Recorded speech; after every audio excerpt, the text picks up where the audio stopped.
All right. Welcome to the Rise Up podcast. I'm your host, Jonah Mitchell. And on this show, I do my best to simplify everything that goes into the weight loss, fat loss, overall improving your health and just improving your overall awareness of yourself. Ultimately helping you get out of your own way to achieve the success that you know that you want and can have.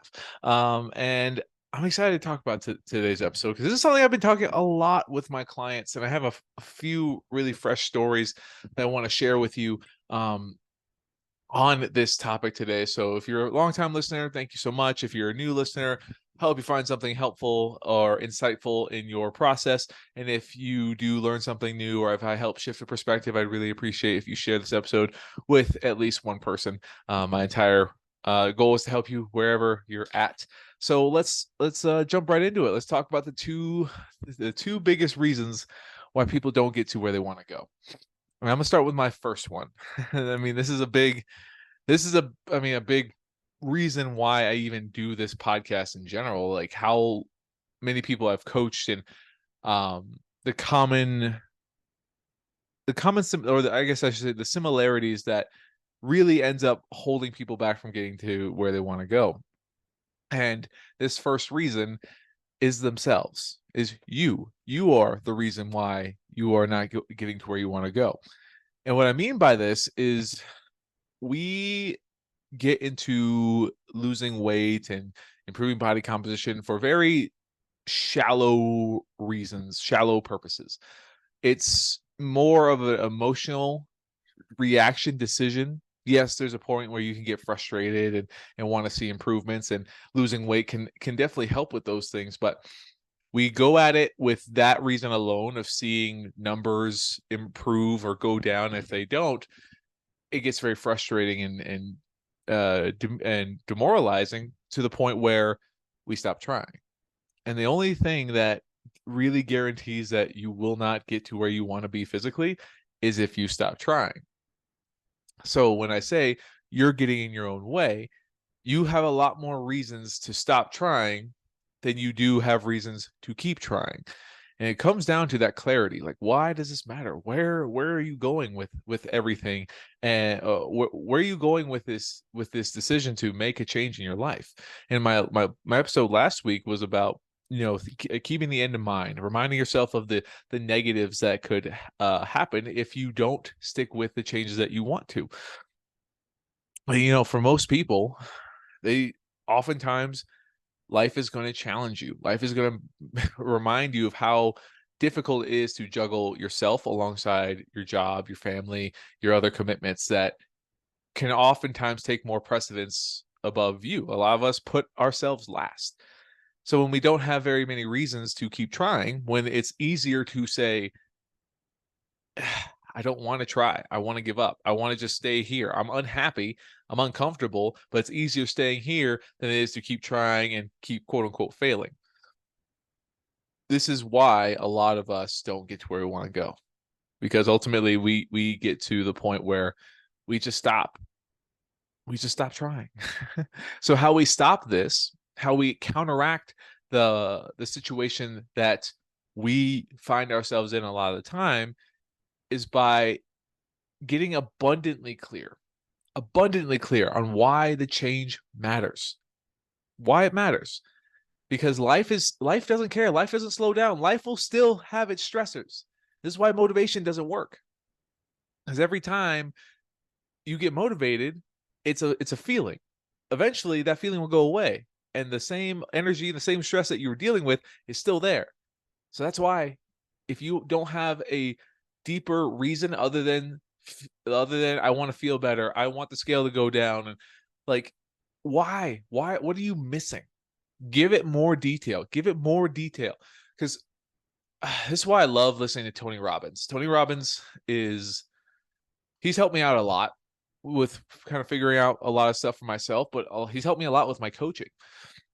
I took this I listened to one of his videos recently, and willpower and just motivation, that's force. You're trying to push through everything. And pushing can be a lot pushing requires a lot more force. a lot more mental a lot more mental energy to keep up the momentum. But if you can shift that push into a pull, now think of it like gravity. Gravity's always pulling you down, right? But it's effortless. Gravity doesn't have to try. It just is. Right? If we're pushing, we have to try. We have to really, really push. We really have to put a lot of force and focus and energy into pushing. But if we can shift it to a gravitational pull where it just happens, it's automatic, right? There's still challenges. There's still things that you'll have to work through. But if you can shift to something that is pulling you towards the center, towards the goal, you will ultimately make it easier for yourself to keep showing up. What I mean by shifting away from a push to a pull is creating a reality, a possibility of what's on the other side of your results and every single benefit and positive change that will come from that shift. So, because if it's just a scale, or just the confidence in your body, or not your body, the just feeling better in your skin, like those things are valid, those are important, but they're very surface level. They're very shallow. Let's swim a little bit further into that ocean of many other emotions that we may not be identifying. Something that helped me a lot in creating a pull, because there's still days I dread going to the gym. I dread choosing the healthy option. I dread wanting to work so hard to keep up with my healthy lifestyle. And it's very easy for me to want to fall back to my old tendencies where I'm eating a pound of Reese's every day. I'm not staying active. I'm staying inside all day, and drowning everything in video games and alcohol. I could do those things, but I get stressed and overwhelmed and emotional like I used to. It's still there. I still have to convince myself to not do those things. But my pull now is because of what I've been through, right? I haven't talked about this on the podcast in a while, but I have struggled with suicidal depression for a long time. 2 times I've wanted to actually not be here anymore. And it's not fun. I hate that feeling. I hate it. And when I was in those moments, even though I hated the feeling a lot, it was comfortable. It was comfortable for me then, because that's all I knew. That's all I thought was this existence. That's why I thought I didn't belong here. Because if that was all I was gonna get, there's absolutely no reason for me to push through and keep striving for more. I learned I learned conditioned helplessness based off of my environment, my scenarios that told my mind that existence is pain, existence sucks. So when I was in those moments, I knew what rock bottom. Oh, I found out what rock bottom is for me. And ultimately, it's a horrifying place that I don't want to go to. Right? So sometimes failing and hitting rock bottom is very helpful, because you get a very clear image of what you don't want, to happen. So that, because I am aware of how much I don't want that to happen anymore, I was able to look at everything that I was doing. Well, I wasn't being active. I wasn't eating the food that helps me feel better. I wasn't dealing with my stress appropriately. I wasn't talking to anybody. I was keeping everything inside and never, ever opening up to anybody to like allow them in. There's a song that I've been listening to for a while. So, I can't think of it off the top of my head, but the lyric is like, scared to let people in, but I hate being alone. It's like a oxymoron. But it was very, very big reality for me for a long time. Like I was horrified to let people in for the fear of being hurt. But I was also horrified. I'm also horrified of being alone and dealing with all these problems by myself. But that was all I knew. That was all my reality. So it was this constant back and forth. So anyway, because I got that clear understanding of what I don't want, of how much I didn't like it, and I evaluated everything that I was doing and how it wasn't actually helping me in any way at all. I thought if I just laid down all day and didn't do anything, I would feel better. Well, nope, didn't feel better. And it honestly made me worse, sitting in a dark room all day long, just watching Netflix TV shows, barely eating anything. And when I look at C, I don't want to go there anymore. Well, now now I have to force myself to think differently. If that's what I don't want, what do I want? Right? What is the opposite? What's the polar opposite of that? And that's something where I take care of myself the way I try to take care of other people. So a lot of what I was experiencing was years, decades, only a couple decades, but still decades of putting everyone else above myself. I thought I was the exception. I thought I could deal with this and I will be fine. And ultimately, that didn't work. If I was always putting everybody else and everyone else first and put myself last, I was never going to get the help that I needed. I was never going to do the things that I needed. I was always going to make an excuse not to do things for me. So that's again, this is me thinking of what the polar opposite is. It's like, I have to be selfish. I have to take care of me. Because if I don't, I hit rock bottom. And rock bottom for me is terrifying. I don't ever want to go back there. I'm not cured. I'm not perfect, right? The last time I had a suicidal episode was a little over a year ago, but it didn't take me nearly as long to get out of it. You know, I'm a lot better. Like, trust me, I'm in a good place. But because I had that example, like I was forced to think differently and start doing things differently. So I started everything that I've learned about fitness and nutrition. I learned how it correlates to mindset and our emotional state. So I started creating so many more reasons for me to make these changes. If I don't stay active, I have a hard time dealing with my stress. If I don't deal with my stress, I get very reclusive and I get very quiet, and I start to isolate myself around everybody, right? If I'm eating a bunch of food that is not nutrient dense, very calorie dense, doesn't really help my gut health or my digestion, I know how correlated my gut and my brain are. If I'm not providing nutrients that help support my body, my mind will feel it almost immediately. And back then, when I was struggling with my depression, I didn't eat vegetables. I didn't eat fruit. I barely ate enough protein. I was eating very highly processed, calorie dense foods all the time, and it didn't make me feel any better. So I have more reasons, because I understand how my body, especially my mind, um, how they interact with quality whole foods versus processed foods. Processed foods are not inherently bad, but the way that it responds for me and my mentality, I will choose more often to make a more aligned, healthy choice because it makes me feel better. I'm creating pulling effects by reminding myself of where I don't want to go, of the alternative options. If I choose to be active to deal with my stress so I just don't stay in my head as often, I'm going to feel better. That feeling better has a much stronger pull than if I were to just say, I want to feel more confident. I want to build 20 pounds of muscle. I want to lose 20 pounds of fat, whatever, right? It's, again, those physical things are important, but we need to understand what we are lacking in every other aspect and create that pull, create that clarity. So the reason to do the thing that you know is going to align with you and help you feel better is easier to choose than it would be to easier to, than it is to choose the convenience of staying the same. And we have to create that understand that clarity of what we don't want, and the scary stuff that could ultimately lead down the path for us to get there. And then we have to create a new alternative vision. It's like, what happens if I don't do the thing? Okay, what happens if I do the thing? Right? Because I've had, trust me, I'm not perfect. And I don't want to sit here like, look at me, look what I've done. I'm telling you this because I want you to know you can do it too. It may not look the way that you want it to, but it starts with this clarity, right? Think of the worst case scenario.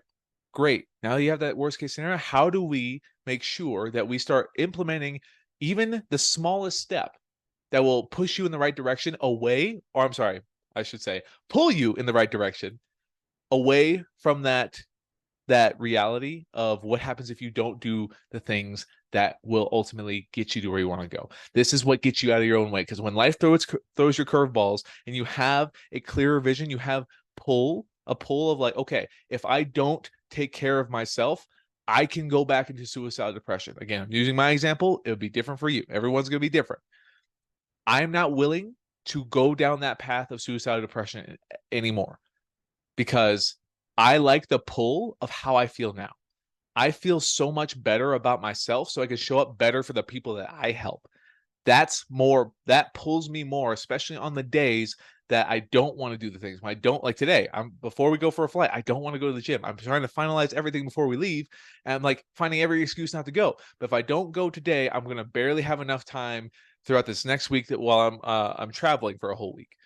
And I know I will feel better by doing something today than waiting an entire week to do it again, to do something to do some sort of training, right? I have more pull because my exercise helps me with my clarity. My food helps me with my clarity, and I feel more like myself. So I'm pulled in that direction. So essentially, we want to get out of our own way. We want to stop the cycle and remember that we're the problem a lot of the times. The only way we get to our results if we stay consistent. And if we're consistently finding reasons to stop trying and just wait till Monday or give up after one mishap, you're just prolonging how long it's going to take. And you're making it a lot harder than it needs to be. It's okay. Some of us have to learn the lessons the hard way. I had to learn the lessons the hard way. My wife has to learn the lessons the hard way. Even though I want to help her as much as I possibly can, sometimes I have to let her learn. I've learned that lesson very often too. Like when we learn something about ourselves, we try to push it on the people that we love, and then it's like doesn't come off the way that like we anticipate them. Like because it worked for me, it should work for them. Anyway, I'm gonna go down a different rabbit hole, and I'm gonna stop right there before we do that. I'm gonna stay on focus for this podcast. So anyway, the first reason why people don't get to where they want to go is because they get in their own way. And a big reason why that is because they don't have enough clarity. They know the physical stuff that they want, but they don't attach it to the bigger picture, the bigger reasons that they may not be aware of.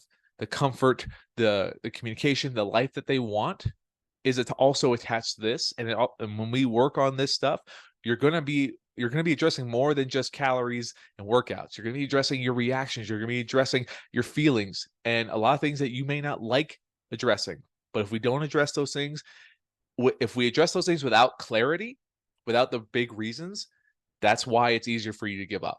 So I want you to get abundantly clear on everything that you're going to gain, right? And create that pull. Because if you can remind yourself of the things that will happen when you don't do the things to take care of yourself, will you make it a little bit easier to make the best decision you possibly can and move the needle even a little bit more forward. All right. So hope that made sense. I'll move on to the second one. The second reason people have a hard time getting to where they want to go. This one is always tough. Tough for a few reasons, but ultimately, we as humans are flawed. We make mistakes all the time. And especially when it comes to our ability to pay attention to our food, oftentimes we tend to overeat more than we realize. And it's completely by accident. It's just because we're human. we just make simple mistakes over time and sometimes the mistakes are small, but because they're repeated so consistently, they have a bigger impact than we ultimately like.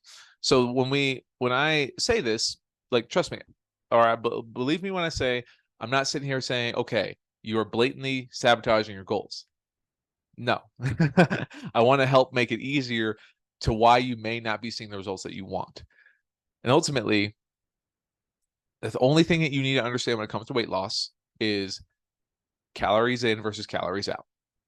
Now, there are certain metabolic adaptations that was definitely a thing that happens.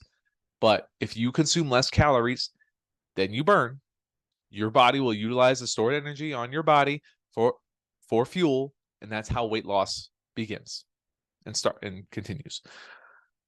If you're not losing weight, you are not in a calorie deficit, especially if you have body fat to lose. So this is like different for someone who's like incredibly malnourished and like really tough relationship with the scale, with their body, with their the overall, there's a lot of issues going on and like bulimic tendencies or anything like that. This is not addressing them. This is addressing the person who's struggling to lose weight, tracking 1,200 calories and not seeing weight loss. All right. So I want to make that abundantly clear first. But I say this because a lot of times we're just eating more than we think we are completely unintentionally. There's so many ways for calories to sneak into our diet that we either stop accounting for or we stop seeing. This usually comes from liquid calories. This is oils, right? I just like this is a story of a client of mine who's been working with me for a long time. She does everything I ask her to, and she's awesome, awesome. Does so much. She works so hard.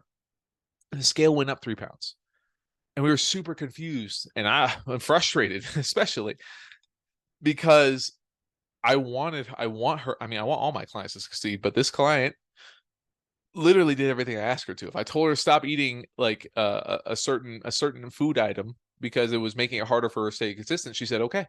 Right? She wants the results. I know she does. So when the scale wasn't moving, well, we were frustrated and we went through everything that she was tracking and understanding how she was tracking it.